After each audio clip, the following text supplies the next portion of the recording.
Hello everyone. Bihar special की series में हम लोग बिहार का भूगोल पढ़ रहे थे, जिसमें हम बिहार का भौतिक विभाजन, बिहार की जलवायु, बिहार का अफवाह तंत्र और बिहार की मिट्टी के बारे में पढ़ चुके हैं। आज हम लोग बिहार के वन एवं वन्यजीव के बारे में पढ़ेंगे। तो चलिए शुरू करते हैं। बिहार एक मानसूनी प्रदेश है। यहाँ मुख्य रूप से मानसूनी पर्णपाती वन पाए जाते हैं। इन पर्णपाती वनों को उनकी विशिष्टता के आधार पर दो भागों में बांटा गया है। वो दो भाग कौन कौन से हैं? पहला है आर्द्र पर्णपाती वन और दूसरा है शुष्क पर्णपाती वन। आर्द्र पर्णपाती वन किसे कहते हैं और इसकी विशेषताएं क्या हैं, इसे पढ़ते हैं। ये वन उन क्षेत्रों में पाए जाते हैं जहाँ वर्ष में वर्षा औसतन 120 सेंटीमीटर से अधिक होती है। तो 120 सेंटीमीटर से वर्षा जहाँ पर अधिक होती है और उस क्षेत्र में जो भी वन पाए जाएंगे उन्हें हम आर्द्र पर्णपाती वन कहेंगे। बिहार में आर्द्र पर्णपाती वन किशनगंज, पश्चिमी चंपारण के वाल्मीकि नगर वन तथा नेपाल के सीमावर्ती क्षेत्रों में पाए जाते हैं। ऐसे वनों में साल, सेमल, जामुन, सागवान आदि के वृक्ष मिलते हैं। इसके अतिरिक्त इन वनों में सवई घास, हाथी घास, नरकट, बेंत आदि झाड़ियाँ भी पाई जाती हैं। अब देखते हैं शुष्क पर्णपाती वन। शुष्क पर्णपाती वन ये उन क्षेत्रों में पाए जाते हैं जहाँ वर्ष में वर्षा औसतन 120 सेंटीमीटर से कम होती है। आर्द्र पर्णपाती वन में 120 सेंटीमीटर से ज़्यादा होगी और शुष्क पर्णपाती वन में 120 सेंटीमीटर से कम। बिहार के अधिकांश भागों में इसी प्रकार के वन पाए जाते हैं। आपको भी पता है कि बिहार के जो पूरे बिहार की औसत वर्षा है 112 सेंटीमीटर है। इसका मतलब ये है कि बिहार में ज़्यादा बारिश नहीं होती। बिहार के बहुत ही कम क्षेत्र हैं जहाँ पे 120 सेंटीमीटर से ज़्यादा बारिश होगी। तो चूँकि वो क्षेत्र ही कम है इसलिए वहाँ पे वन भी कम ही पाए जाएंगे। लेकिन बिहार के ऐसे क्षेत्र जहाँ पे 120 सेंटीमीटर से कम बारिश होती है वो क्षेत्र बहुत ज़्यादा है, तो वहाँ पाए जाने वाले वन भी ज़्यादा होंगे। इसलिए इसके अधिकांश भागों में शुष्क पर्णपाती वन ही पाए जाते हैं। ये वन कैमूर की पहाड़ी, मुंगेर, जमुई, बांका आदि क्षेत्रों में पाए जाते हैं।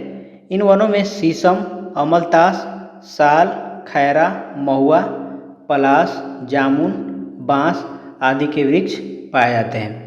पर्णपाती वन में कौन कौन से वृक्ष थे आप उसे याद रखें। इसमें थे साल, सेमल, जामुन, सागवान, ये थे आर्द्र पर्णपाती वन के। और इसमें साल तो कॉमन है। शीशम, अमलतास, खैरा, महुआ, पलास और जामुन, बांस, जामुन इसमें भी कॉमन है, उसमें भी कॉमन है। नेक्स्ट है बिहार के वन्यजीव एवं वन्य अभ्यारण्य। बिहार में एक राष्ट्रीय उद्यान तथा 12 वन्यजीव अभ्यारण्य है। बिहार में सिर्फ और सिर्फ एक ही राष्ट्रीय उद्यान है और वो है वाल्मीकि नगर राष्ट्रीय उद्यान। तो इन सभी 13 के बारे में पढ़ते हैं डिटेल से। पहला है वाल्मीकि नगर राष्ट्रीय उद्यान। ये कहाँ पे है? तो ये पश्चिम चंपारण में है। यह बिहार का एकमात्र राष्ट्रीय उद्यान है।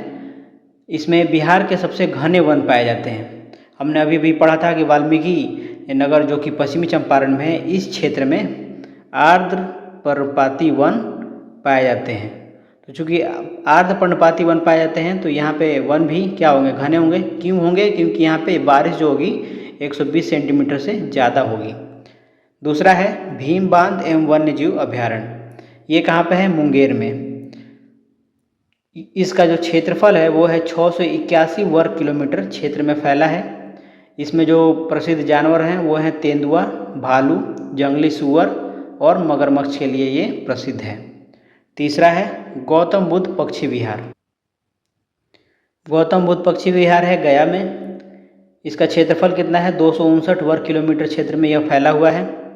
चौथा है कांवर झील वन्यजीव अभ्यारण्य। ये कहाँ पे है? बेगूसराय में। 63 वर्ग किलोमीटर क्षेत्र में ये फैला हुआ है। साइबेरियाई पक्षियों का ये क्या है? आश्रय स्थल है। रामसर सूची में शामिल बिहार का ये एकमात्र आर्द्रभूमि क्षेत्र है। पांचवा देखते हैं। पांचवा है कैमूर वन्यजीव अभ्यारण्य रोहतास। 1784 वर्ग किलोमीटर क्षेत्र में ये फैला हुआ है। यह बिहार का सबसे बड़ा वन्यजीव अभ्यारण्य है। उसके बाद है नागी और नकटी, नागी बांध पक्षी अभ्यारण्य और नकटी डैम वन्यजीव अभ्यारण्य। ये दोनों भी आर्द्र क्षेत्र रामसर सूची में शामिल कर लिए गए हैं। पहले कौन शामिल किया गया था? कांवर झील। अब कौन कौन से हैं? नागी और नकटी भी। तो जमुई, नागी और नकटी दोनों कहाँ पे है? जमुई में। और इनका क्षेत्रफल है 1.92 वर्ग किलोमीटर और ये सबसे छोटा अभ्यारण्य है। दूसरा नकटी जिसका क्षेत्रफल है 3.33 वर्ग किलोमीटर क्षेत्र में ये फैला हुआ है। उसके बाद आता है पंत वन्यजीव अभ्यारण्य। ये कहाँ पे है? नालंदा, राजगीर में। इसका क्षेत्रफल कितना है? 35.84 वर्ग किलोमीटर क्षेत्र में ये फैला हुआ है। एग्जाम में क्षेत्रफल नहीं पूछेगा, लेकिन कभी कभी क्रम में सजाने के लिए पूछ सकता है क्षेत्रफल के अनुसार से। तो हमें एक मोटा मोटी डेटा याद रखना होगा कि सबसे छोटा कौन है? नागी। नागी से थोड़ा सा बड़ा है नकटी। नकटी के बाद है हमारा उदयपुर वन्यजीव अभ्यारण्य, जो कहाँ पे है? पश्चिमी चंपारण में। पश्चिमी चंपारण में हमने एक और पढ़ा था, वाल्मीकि नगर राष्ट्रीय उद्यान। यहाँ पे वाल्मीकि नगर राष्ट्रीय उद्यान, ये राष्ट्रीय उद्यान है। उसके बाद उदयपुर वन्यजीव अभ्यारण्य पश्चिम चंपारण में है। इसका क्षेत्रफल है 8.87 वर्ग किलोमीटर क्षेत्र में ये फैला हुआ है। उसके बाद है वाल्मीकि वन्यजीव अभ्यारण्य, पश्चिमी चंपारण में है ये। इसका क्षेत्रफल है 880 वर्ग किलोमीटर क्षेत्र में फैला है। ये बिहार का एकमात्र बाघ आरक्ष्य इसके अंदर है। इसके अंदर का मतलब वाल्मीकि राष्ट्रीय उद्यान के बारे में ये बात कर रहा है। नेक्स्ट है कुशेश्वर स्थान पक्षी वन्यजीव अभ्यारण्य। ये कहाँ पे है? दरभंगा में। इसकी विशेषता क्या है? ये 291 वर्ग किलोमीटर क्षेत्र में फैला है। यहाँ साइबेरिया पक्षियों का ये आश्रय स्थल है। उसके बाद है विक्रमशिला डॉल्फिन वन्यजीव अभ्यारण्य, जो कि भागलपुर में है। इसका क्षेत्रफल कितना है? 60 किलोमीटर क्षेत्र में ये फैला हुआ है। ये यहाँ पे आप देख सकते हैं, ये लंबाई दिया है न कि क्षेत्रफल। ये क्यों दिया है? तो ये गंगा नदी में मुंगेर से भागलपुर तक का ही ये क्षेत्र है। तो ये जो वन्यजीव अभ्यारण्य है ये गंगा नदी में है, मतलब गंगा नदी की लंबाई मुंगेर से लेकर भागलपुर तक जो है, उस बीच में जो भी जल है उसमें जो भी डॉल्फिन पाई जाती है उसे हमने वन्यजीव अभ्यारण्य घोषित कर दिया है। भारत का यह पहला डॉल्फिन अभ्यारण्य के रूप में प्रसिद्ध है। अंतिम है हमारा बरैला सलीम अली पक्षी अभ्यारण्य, जो कि वैशाली में है। इसका क्षेत्रफल है 1.92 वर्ग किलोमीटर क्षेत्र में ये फैला हुआ है और इसकी स्थापना कब हुई थी? 1997 में। यह प्रवासी और स्थानीय पक्षियों की कई प्रजातियों के लिए एक महत्वपूर्ण प्राकृतिक आवास प्रदान करता है, बरैला सलीम अली पक्षी अभ्यारण्य। नेक्स्ट है वन स्थिति रिपोर्ट, जो कि हर 2 साल में प्रकाशित होती है और अक्टूबर 2025 तक नवीनतम आधिकारिक रिपोर्ट ISFR 2023 है। हमने उसी से ये डेटा लिया है। कुछ डेटा 2021 के समान है, तो आप याद रख सकते हैं इसे। 2025 जब आएगा नया डेटा तो वीडियो हम लोग अपलोड कर देंगे। तो बिहार में वन और वृक्षावरण, forest and tree cover in Bihar. Forest cover कितना है? 7532.45। ये कुल भौगोलिक क्षेत्र यानी बिहार का अगर जो भी क्षेत्रफल है 94,163 किलोमीटर, उसका ये 8% है। और ये 2021 की तुलना में कितनी वृद्धि हुई है? तो इसमें 151 वर्ग किलोमीटर की वृद्धि हुई है। उसके बाद है वृक्षावरण यानी कि ट्री कवर। ये कितना है? 2370 वर्ग किलोमीटर है। ये कुल भौगोलिक क्षेत्रफल का कितना प्रतिशत है? 2.7% है। और वृद्धि कितना हुई है 2021 की तुलना में? 30 वर्ग किलोमीटर की वृद्धि हुई है। यानी कुल कितना हुआ? 9,902, 10.7% का ये टोटल क्षेत्रफल में फैला हुआ है और 181 वर्ग किलोमीटर की वृद्धि हुई है वन और वृक्षावरण में। नेक्स्ट है जिलों में वनावरण क्षेत्रफल के अनुसार क्या है? सबसे अधिक का एक टेबल है और सबसे कम का, इसे देख लेते हैं। वर्ग, जिला और क्षेत्रफल में हमने बांट दिया है। प्रथम वर्ग में कौन है? कैमूर है। कैमूर में सबसे अधिक वन है। इसका क्षेत्रफल क्या है? 1051.56 वर्ग किलोमीटर। दूसरा है पश्चिमी चंपारण, इसमें कितना है? 903.34 वर्ग किलोमीटर। और उसके बाद है रोहतास, जो कि कैमूर से सटा हुआ है। ये कितना है? 669.91 वर्ग किलोमीटर। सबसे कम में देखते हैं तो सबसे कम में है शेखपुरा। शेखपुरा ऑलरेडी एक सबसे छोटा ज़िला है। उसके बाद अरवल है, अरवल के बाद जहानाबाद है। आप देख सकते हैं कितना कम है, 1.19 वर्ग किलोमीटर, मतलब एक छोटे से फील्ड के बराबर भी नहीं है। ये अरवल 4.14 और जहानाबाद 4.43 वर्ग किलोमीटर में है। तो सबसे कम शेखपुरा, उससे थोड़ा सा ज़्यादा अरवल, थोड़ा सा ज़्यादा जहानाबाद। नेक्स्ट देखते हैं जिलों में वनावरण प्रतिशत के अनुसार देख लेते हैं। तो हमने देखा था कि कैमूर, पश्चिमी चंपारण, रोहतास ये क्षेत्रफल के अनुसार हैं। तो क्षेत्रफल के अनुसार का मतलब ये रॉ डेटा है, लेकिन प्रतिशत निकालेंगे तो उनके क्षेत्रफल बटा में, जैसे मान लेते हैं कि ये कैमूर है, जिला है बिहार में एक कैमूर, तो यहाँ पे इतना प्रतिशत में इसका 1 है, तो प्रतिशत कितना होगा, इस हिस्से में इस टोटल हिस्से से भाग दे देंगे और 100 से मल्टीप्लाई कर देंगे। लेकिन जब क्षेत्रफल का सिर्फ पूछा जाए तो सिर्फ यही डेटा होगा। तो कैमूर, जमुई और नवादा तीनों क्रम में हैं। कैमूर का है 131.56, जमुई का है 21 और नवादा का है 20, थोड़ा सा ही कम है नवादा से। ये प्रतिशत में है, न कि वर्ग किलोमीटर क्षेत्रफल में। सबसे कम प्रतिशत कौन सा है, शेखपुरा में सबसे कम 1 है, या यूँ कहे वे पूरा इसमें कोई 1 ही नहीं है, 0.17%। शेखपुरा ऑलरेडी छोटा सा जिला है, उसमें भी कम प्रतिशत है ये। बक्सर थोड़ा बड़ा जिला है, लेकिन इसमें लगभग प्रतिशत कम है, क्योंकि लगभग बक्सर का शहरीकरण पूरा हो चुका है। सिवान का भी 0.35% ही है। तो सबसे ज़्यादा कौन प्रतिशत में, कैमूर, और क्षेत्रफल में भी कैमूर। लेकिन दूसरा रैंक पर है पश्चिमी चंपारण और तीसरे पे है रोहतास। लेकिन इसमें क्या है, दूसरे पे जमुई, तीसरे पे नवादा। इसमें है शेखपुरा, बक्सर, सिवान, और इसमें क्या था, शेखपुरा, अरवल, जहानाबाद। 2021 की तुलना में वनावरण में सर्वाधिक वृद्धि और नुकसान वाले जिले हम देख लेते हैं, किसमें सर्वाधिक वृद्धि हुई है और किसमें सर्वाधिक कमी। तो ये है सबसे वृद्धि जहाँ पे हुई है जिस जिले में क्षेत्रफल में, वो है बांका में 16.29 वर्ग किलोमीटर का क्षेत्रफल में वनावरण की वृद्धि हुई है। दूसरा है जमुई में 13.22 क्षेत्रफल वर्ग किलोमीटर का क्षेत्रफल में वृद्धि हुई है। गया में है 12.24 वर्ग किलोमीटर क्षेत्रफल में वृद्धि हुई है। और सबसे नुकसान कहाँ पे हुआ है, यानी कि कटाई कहाँ पे हुई है, वनावरण कम कहाँ पे हुआ है, वो है कैमूर। जबकि कैमूर सबसे क्षेत्रफल में ज़्यादा है, प्रतिशत में भी ज़्यादा है, तो वैसे ही तेज़ी से उसे काटा भी जा रहा है, यानी कि 9.76 वर्ग किलोमीटर का क्षेत्रफल साफ कर दिया गया है पहले की अपेक्षा। उसके बाद है नवादा, उसके बाद है किशनगंज। इसमें देखते हैं कि विभिन्न प्रकार के वन बांटे गए हैं ISFR में 2023 के अनुसार। लगभग बिहार में जो वनावरण है 7532.45 वर्ग किलोमीटर है, जो भौगोलिक क्षेत्र का लगभग 8.0% है। यह वनावरण 3 श्रेणियों में विभाजित किया गया है। कौन कौन सी वे श्रेणियाँ हैं, अति सघन वन, मध्यम सघन वन और खुले one, very dense forest, medium dense forest और ओपन फॉरेस्ट। तो अति सघन वन में है 387 वर्ग किलोमीटर। ये कुल वनावरण कितना है, इतना है। इसका कितना प्रतिशत है, ये 5.14%। और ये कुल भौगोलिक क्षेत्रफल, यानी बिहार का जो भौगोलिक क्षेत्रफल है उसका 0.41% पे अति सघन वन है, सबसे बहुत कम। उसके बाद है मध्यम सघन वन, ये लगभग 3285 वर्ग किलोमीटर क्षेत्रफल में फैला हुआ है। ये कुल वनावरण का, यानी कि 7532 का 43.6% है।